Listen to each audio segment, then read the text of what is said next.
Hello everyone, my name is Joseph Adamski, and thank you for joining me today. I've developed this professional development session to help general education teachers like yourselves better support three important populations in our classrooms: English language learners, students with speech and language disorders, and students with autism spectrum disorder. Here's a brief overview of what we'll be covering today. We'll begin by defining the three student populations, then talk about why this knowledge matters for general education teachers. After that, we'll look more closely at each group, how to identify them, and what best practices can help support their learning. By the end of today's session, you'll be able to define each group, understand why their inclusion is essential in general education, recognize key characteristics that impact their learning, and walk away with practical strategies to implement in your classroom. First, let's discuss our background knowledge. Take a moment to discuss with your colleagues what you already know about which best practices you already use with these students. If you're viewing this presentation on YouTube and are not around colleagues, you can feel free to drop in the comments what you already use with your students. You can feel free to pause the video here for a moment to discuss. Alright everyone, thank you so much for sharing your background knowledge with us.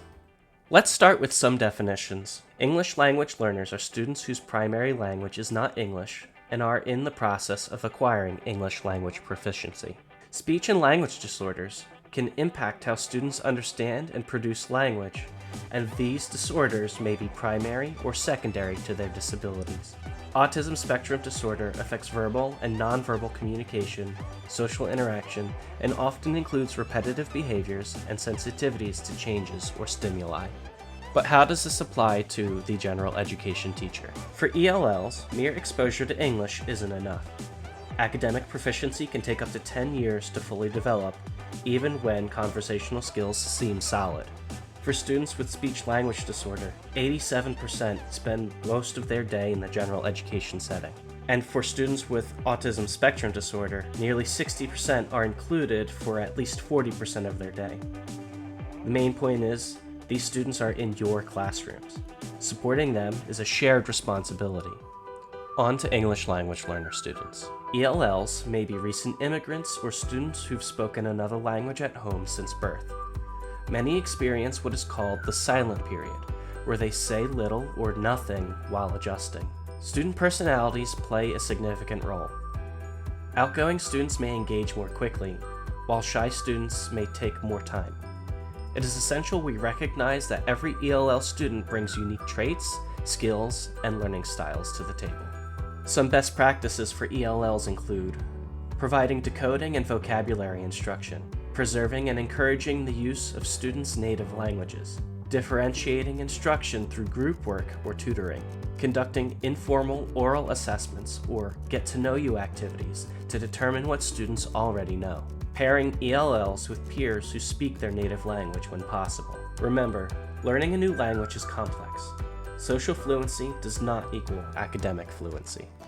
Speech-language disorders can include both language disorders, which affect grammar, vocabulary, and sentence structure, and speech disorders, which impact how speech sounds are produced. We're talking about things like phonological issues, where the speaker drops the final sound of the word. Morphological errors, like in the example, the shark bites them instead of the shark bit them. Syntactic confusion, where the speaker adds both the contraction and the full version of the word. In the example, I am a happy boy. Articulation issues, like wascally wabbit, thinking Elmer Fudd, and fluency difficulties, such as stuttering or broken words. For students with language disorders, use direct instruction, graphic organizers, and interactive modeling. For speech disorders, reinforce speech therapy practices in class, use storybooks with targeted sounds, and maintain equal expectations. Students with fluency issues should complete the same assignments as peers. Also, make your classroom communication rich. Arrange seating for collaboration and provide tech supports like augmentative communication devices when needed. Here are some identifying characteristics for students with autism spectrum disorder.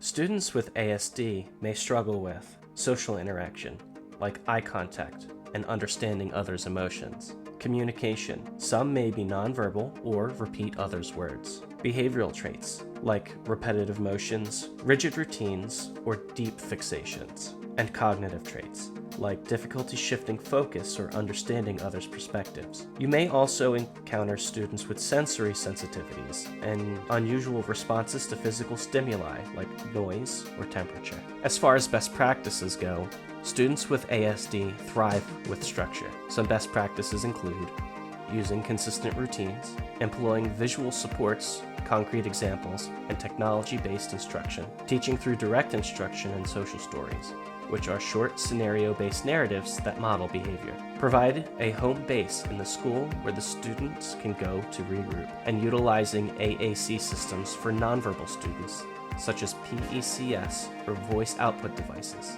Think about your classroom transitions, lunch, and going to physical education. These are areas where support and planning make a real difference. Before we move on, let's take another moment to check for our understanding. Again, discuss with your colleagues which best practices you learned about in this professional development that you would like to use with these students. Is there anything more you would like to research? Again, if you are viewing this professional development on YouTube, feel free to drop in the comments what best practices you would like to try with your students, and if there's anything more in this discussion that you would like to research. You can feel free to pause the video here for a moment to discuss. Alright, thank you everyone. I appreciate you sharing your ideas. Last, I want to acknowledge the authors and resources used to build today's presentation, including Robinson et al., Sasson, Smiley et al., and Wright and McCatherine. Thank you so much for your time and attention today. I hope you leave the session feeling more equipped to meet the needs of all your students. I'm happy to answer questions or talk through how to adapt these strategies for your specific classrooms. Thank you so much, and I'll see you in the next one. Bye.